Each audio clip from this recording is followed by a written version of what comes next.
Welcome to Sasquatch and Sourdough, the podcast where we embark on a journey into the depths of the unknown, weaving together threads of ancient scripture, tales of high strangeness, and the joys of nature. Whether you're a seeker of truth, a lover of the great outdoors, or simply hungry for a good story, Sasquatch and Sourdough invites you to join us on a journey of discovery, wonder, and deliciousness. So grab your backpack, sharpen your senses, and prepare to explore the sacred mysteries of our highly strange world like never before.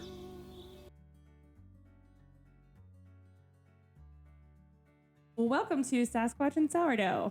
I am your host, Christina, and I am joined by my beautiful best friend, Crystal. Hi, everybody.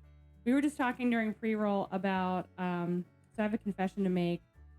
I don't actually feel confident in my sourdough baking skills, and we decided that instead of the folk method, I just prefer the chaos method.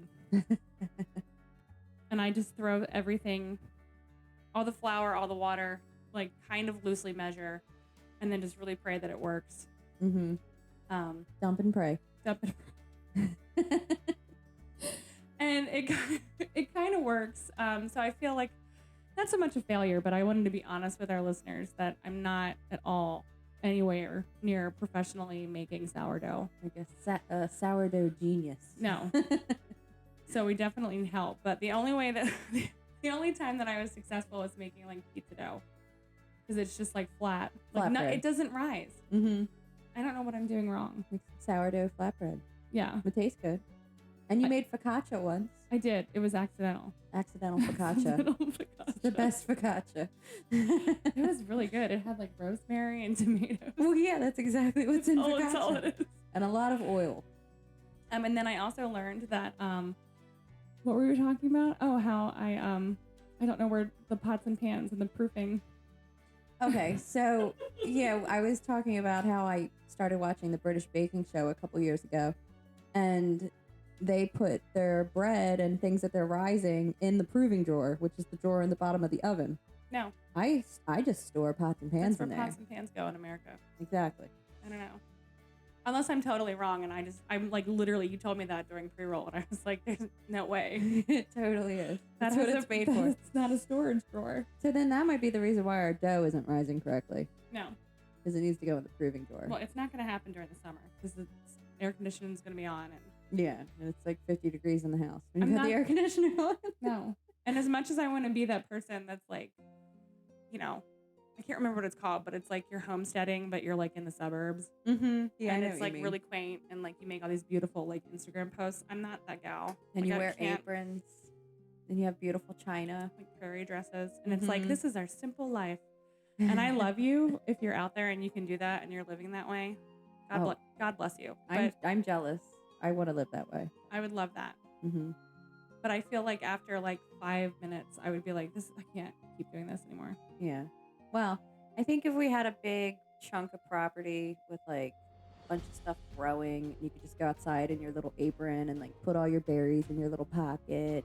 And get all your little herbs. I just want to be like a little house on the prairie. And you can hear like twinkling music in the background as you're walking barefoot. Sounds wonderful. That's my vision of summer. It is mine too. I have a vision board. And we're like going to the farm and picking berries, and then like we put them all in a container and like smash them with our feet. Oh yes, definitely. You know, with our aprons. I definitely want to put things in an apron pocket. Oh yeah, that sounds about right. But in reality, I'm just gonna have a 9-year-old like asking for V-Bucks for Fortnite. Yeah, mine's Roblox. Roblox, yeah. Robux for Roblox. Blech. Gen Alphas. Whatever that stuff is. Yeah. Hey mom, look what I can do. No, we're just gonna be dragging them to like all kinds of different places throughout Maryland and be like, we're on the road, look at this cool stuff. They're gonna hate it. Good. But then they're gonna love it. They're gonna hate it initially, but then when they actually do it, they're gonna be like, oh, this isn't so bad. Isn't that how like all summer is? Mm-hmm. Like your parents drag you to like cool stuff. Yeah. Like, we're gonna see the biggest rubber band ball. Yeah. And you're like, I hate this, in the back of the station wagon. We're going to Wally World. Oh. But then, like, when you remember, you're like, oh, this is amazing. Yeah. Remember that time in the 80s That's and what's then gonna you happen. laugh about how horrible it was. Yeah. In the moment, you want to kill everybody, but then later on, you're like, oh, and you look at everything fondly, like it was funny. That's why I was like the worst. Remember we did attachment parenting for like an hour Yeah. when the little ones were littles. When they were little. Oh, I hate Little. that word. I do too. Don't say Littles. it. The littles. The littles. Ugh, We're we are taking not, the littles. I'm sorry. I love we you are so not much. friends if you say that word. No. Everyone's welcome in the kitchen. Okay, Everyone's sorry. welcome here. I don't mean to be judgmental. If that's you and you say littles, right? And if you say kiddos, you're welcome here. I or love you. hubby. Hubby. Bleh. But when the kiddos were little, oh man, yeah, we tried attachment parenting where you're like, we probably did it wrong. Because that's not how we were not parented that way. No, But where it's we just were like, learning on the fly. I see your little feelings and they're really important. And I'm going to try to validate Let them. me validate every little thing. And then in 5 minutes, I was like, just pick up the shoe. Yeah, I mean, because basically your child is a caveman. And they don't even know what kind of feelings they're having. No, they're insane. Yeah, they're not having valid feelings, really. No. They're just like losing their minds because they don't know anything. So it's like we're supposed to teach them how to be functioning humans. Like, we're learning this together. No, we're not. Shut up and do your job. I already do know what I I'm say. doing. Do It's time for you to learn. It's time for you to learn that the best way is to do what I say. Yep. Parenting tips here. Sasquatch and Sourdough. You learned it. You heard it first. Oh boy. But yeah, so speaking of road trips, a couple weeks ago, we went to Sykesville, Maryland, and we had the best time. It's a beautiful drive. Mm-hmm. It's a beautiful town. Beautiful town. Main Street. One, like, best small town in America, 2 years, I think, running. Yep, 2 years in a row. It was amazing.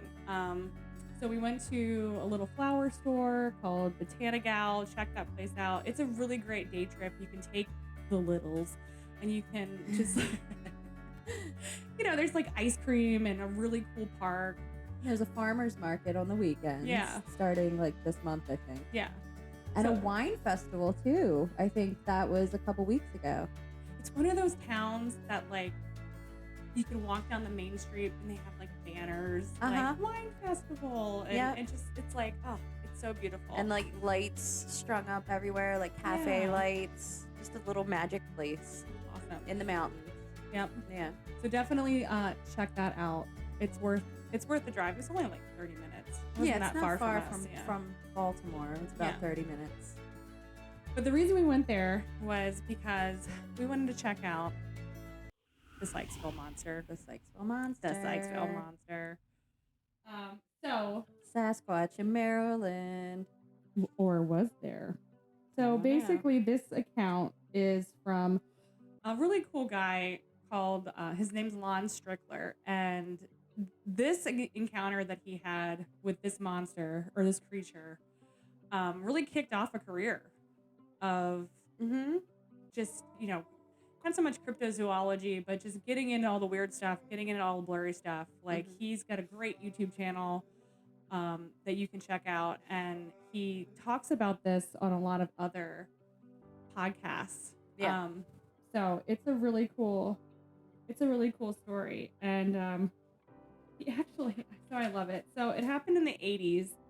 And basically what happened was he was fly fishing in the river, the Patapsco River. And this whole area is part of the Patapsco State Park. So he was fly fishing on the south bank, and he said he noticed like a small, like, mixed breed dog sort of like sniffing around the weeds, and then it just starts like barking. And so he's like taking a look. He's trying to keep his mind on his fishing, but this dog keeps barking. And then after a few minutes or so, he hears the dog start like growling. And so he's like, all right, well, you probably saw a deer. What else is there going to be? Yeah. Squirrel, something. And so he says that, like, he noticed a dark, hairy creature bobbing up and down in the thickets. And so we actually took a hike, like, kind of close to where he would have been. He said he was about, like, a mile outside of town. Yeah, about a mile outside of town. So we tried to kind of estimate, like, where he would have been. And that was a great hike, too. That was a great hike. Yeah. It was right before, so, like, right now in May, there's just a lot of, tree cover and stuff like that. So it was right when everything was blooming. Mm-hmm. And we probably did about like a good 2-mile hike, I think. Yeah, definitely. But we were kind of up further and saw just all kinds of cool, we get to kind of turn around and like look at where he might have been standing. And we saw the road where he was. Mm-hmm. So that was kind of neat. So he says that after I guess I would probably do the same thing. I saw a dark, hairy creature. He stopped fishing and moved closer to where he kind of heard all this rifling and to get a better look. And then the dog stopped barking. And the dog like yelped, didn't it? Yeah. Like it was hurt. Yeah. He says, I heard a loud yelp from the dog, and then a creature stood up. His best estimation of, he calls it the thing, was that it was about 7 to 8 feet tall. Mm-hmm. Had dark matted hair, and then he could only see the body from the chest up, and then the rest of the body was obscured by weeds and thickets. Mm-hmm. And then he goes on to say, I stood completely still and could hear a series of tick sounds while observing this creature walk slowly through the thickets towards the woods. I started to follow it, which I don't think I probably would have done that. And he said it just smelled like musty. Yeah, didn't he say it smelled like fox urine? Yeah. Yeah. Yeah. So yeah, he goes on to say, I had waders on, so I could only move so fast in an attempt to get a better look at this creature. I stopped moving, it simply moved too fast for me. I decided to go back into my car, drive into Sykesville, and make an immediate report to the authorities. And then on the way back to his car, he sees the dog, and he notices that the dog has some blood on it. Yeah, on its muzzle. Yeah. Yeah. But he said the dog was still able to function, and he wasn't really worried about the dog. He was more worried about reporting the Sasquatch. Yeah. Or the creature. The creature. The thing. Yeah. Mm-hmm. So he drove to the nearest telephone. This is before cell phones in the 80s. And he said it was located outside of a local bar. And the police told him to go back to the area and that they would meet him there. Mm-hmm. So when he gets back in his car, he says, I seriously thought about going into the bar for a minute first, but better judgment made me change my mind. Which is kind of funny because in the 80s, I don't know. Yeah, people were still driving around drinking. It was still legal. Yeah. Until 82 or 3 or something. But you could, that just sounds like something my dad would do. I saw this weird thing and then I went to the bar to make a phone call. Right. I had to make a phone call. Just gonna wait here, shall I?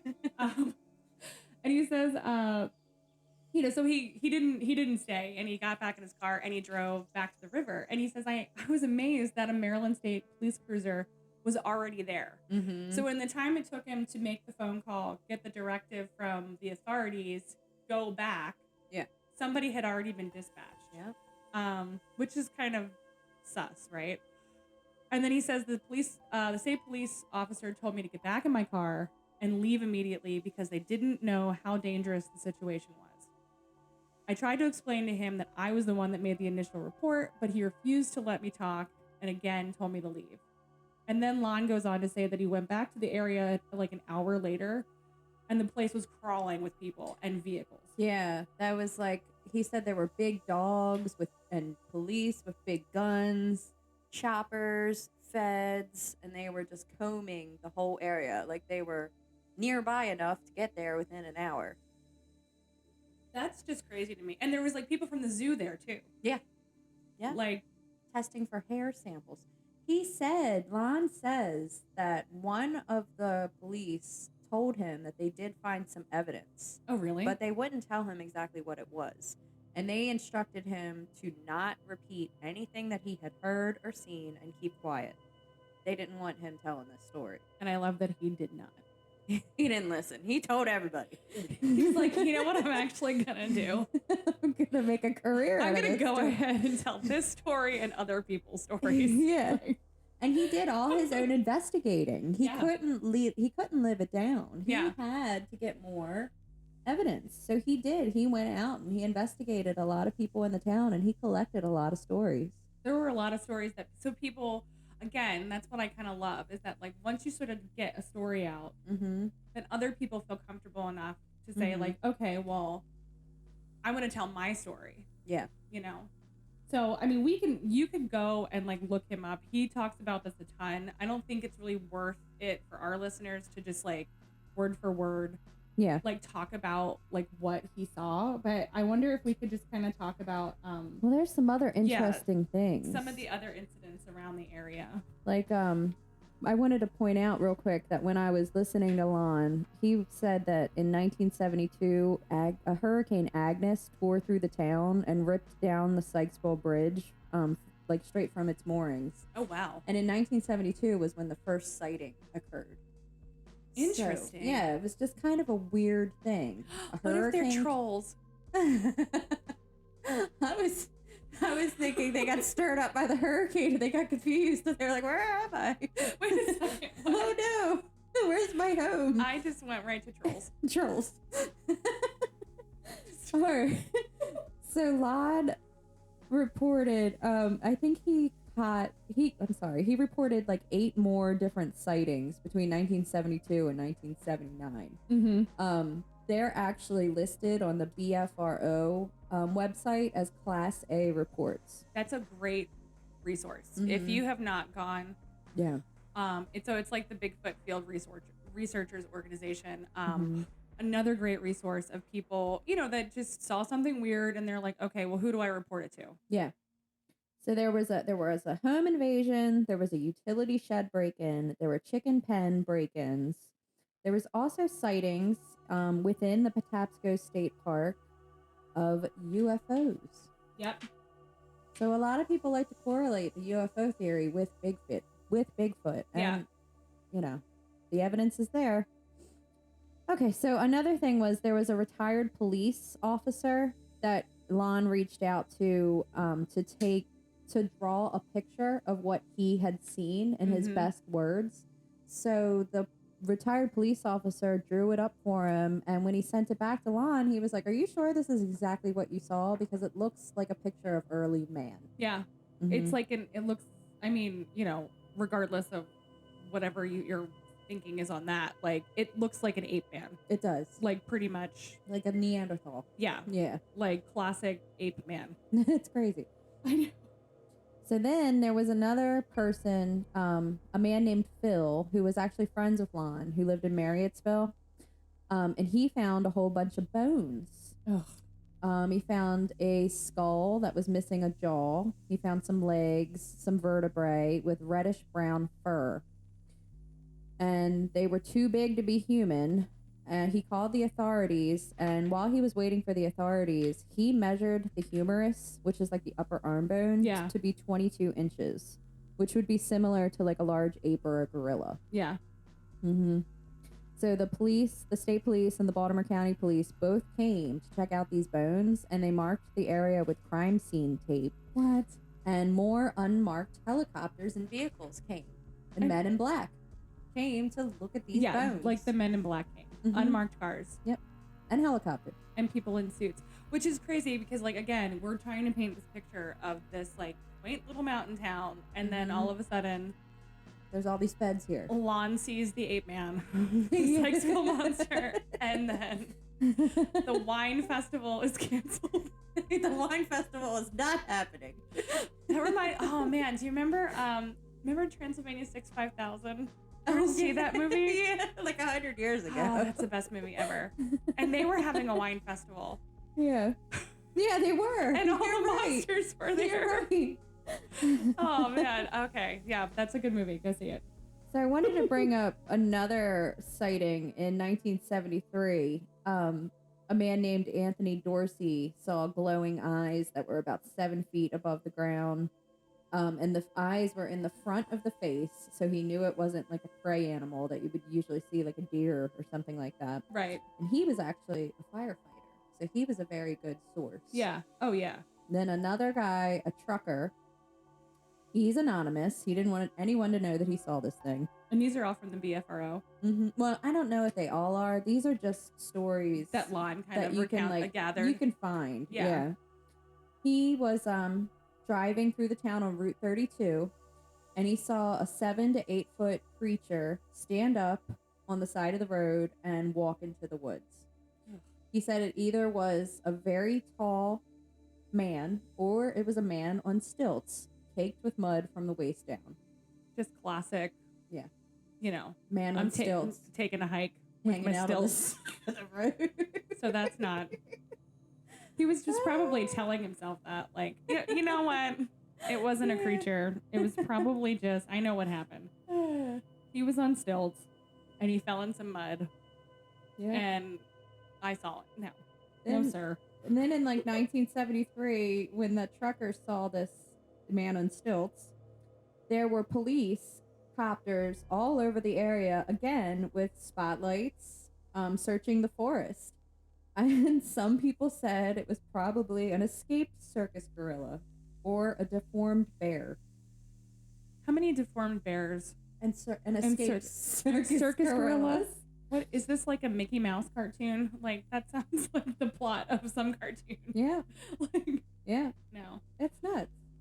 Sometimes I feel like a lot of the, with these stories, it's just the opposite of like Occam's razor. Like Occam's razor is like, it's the most rational, like the most obvious answer is right in front of your face, and that's probably what it is. Yeah. But it's like, why do we have to make these stories up, like these scenarios?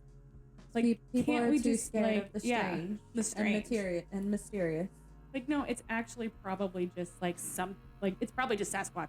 It's probably just Sasquatch. So there were rumors that or trolls. There were breeding pairs of Sasquatch in the Patapsco Valley State Park in those times, up until the 80s.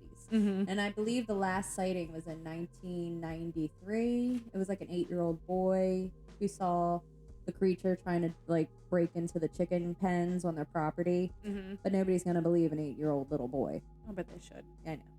Oh. But that's a very creepy park too. Like I was saying about the UFO sightings. Yeah. A lot of people see things back there. They see UFOs, they see cryptids.